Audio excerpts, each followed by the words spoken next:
Bangladesh premier league দেশের সবচেয়ে আলোচিত ও জনপ্রিয় ফ্র্যাঞ্চাইজি ক্রিকেট টুর্নামেন্ট। শুরুটা হয়েছিল অনেক স্বপ্ন নিয়ে, আন্তর্জাতিক ক্রিকেটের আলোয় বাংলাদেশকে আরও উজ্জ্বল করার লক্ষ্য নিয়ে। কিন্তু বছর ঘুরতেই সেই আলোকে বারবার আচ্ছন্ন করেছে বিতর্ক, অনিয়ম, ফিক্সিং আর আর্থিক অনিশ্চয়তা। এবারও তার ব্যতিক্রম নয়। 30 নভেম্বর খেলোয়াড় নিলাম, অথচ তার মাত্র 4 দিন আগে দাঁড়িয়ে বিপিএল গভর্নিং কাউন্সিলে নিশ্চিত নয় কোন ফ্র্যাঞ্চাইজি খেলবে, কে শর্ত মানবে, কে মানবে না। মিরপুর শেরেবাংলা স্টেডিয়ামে বুধবার এক সংবাদ সম্মেলনে গভর্নিং কাউন্সিলের সদস্য সচিব ইফতেখার রহমান স্বীকার করলেন, তারা এখন ফায়ার ফাইট করছেন, অর্থাৎ সমস্যা দমিয়ে টুর্নামেন্ট শুরুর চেষ্টা চলছে। কারণ 6 ফ্র্যাঞ্চাইজির কেউই এখনও পুরোপুরি দিতে পারেনি ব্যাংক গ্যারান্টি বা আর্থিক নিশ্চয়তা।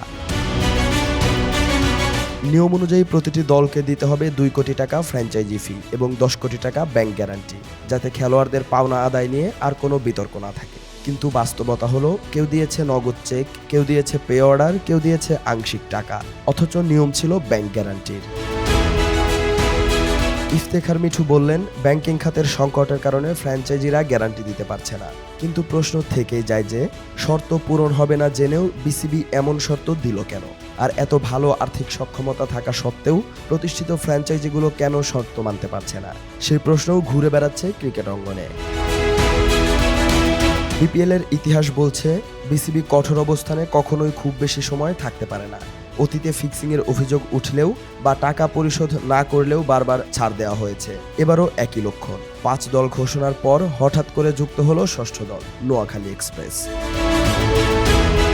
কোয়াবের অনুরোধে সিদ্ধান্তটি নেওয়া হয়েছে বলে জানালেও ইফতেখার মিঠু স্বীকার করলেন, এই নবাগত দলসহ 2-3টি ফ্র্যাঞ্চাইজি এখনও পুরো আর্থিক শর্ত পূরণ করেনি।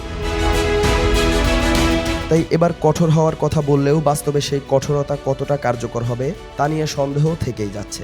ইফতেখার বলেছেন, 30 নভেম্বরের আগে টাকা না দিলে নিলামের টেবিলে বসতে দেওয়া হবে না। কিন্তু এর বিকল্পও ভেবে রেখেছে বিসিবি। প্রয়োজনে বোর্ড নিজেই চালাবে সেই ফ্র্যাঞ্চাইজি, এমনকি 2 থেকে 3টি দল চালানোর প্রস্তুতি পর্যন্ত রয়েছে তাদের। এই তথ্য অনেককে ভাবাচ্ছে, তাহলে কি বিসিবি শেষমেশ একাধিক দল পরিচালনার ঝুঁকি নিচ্ছে? এর মাঝে আরেকটি বড় প্রশ্ন উঠে এসেছে, ফিক্সিং সংশ্লিষ্টদের অংশগ্রহণ। গত আসরের ফিক্সিং তদন্তের প্রতিবেদন জমা দিয়েছে স্বাধীন তদন্ত কমিটি। সেখানে পরামর্শ ছিল, সন্দেহভাজন কেউ নির্দোষ প্রমাণ না হওয়া পর্যন্ত বিপিএল খেলতে পারবে না। কিন্তু বিসিবি সেই পরামর্শও মানছে না। অভিযুক্ত অনেকেই থাকছেন আবারও। এই প্রশ্ন উঠলে ইফতেখার মিঠু কেবল বলেছেন, বিষয়টি সম্পর্কে তার পরিষ্কার ধারণা নাই। এত সব জটিলতা, অনিশ্চয়তা আর অস্পষ্টতার মাঝেই এগিয়ে আসছে বিপিএলের দ্বাদশ আসর। 17 ডিসেম্বর উদ্বোধনী অনুষ্ঠান, 19 ডিসেম্বর সিলেটে প্রথম ম্যাচ। কিন্তু টুর্নামেন্টের আগে এমন অগোছালো পরিস্থিতি দর্শকের মনে তৈরি করেছে নতুন উদ্বেগ। এতগুলো শর্ত না মানা দল নিয়ে, এত আর্থিক ঝুঁকির মাঝে ফিক্সিংয়ের পুরনো ছায়া মাথায় নিয়েও বিপিএল কি আদৌ স্বচ্ছ ও নিরাপদভাবে আয়োজন করা সম্ভব?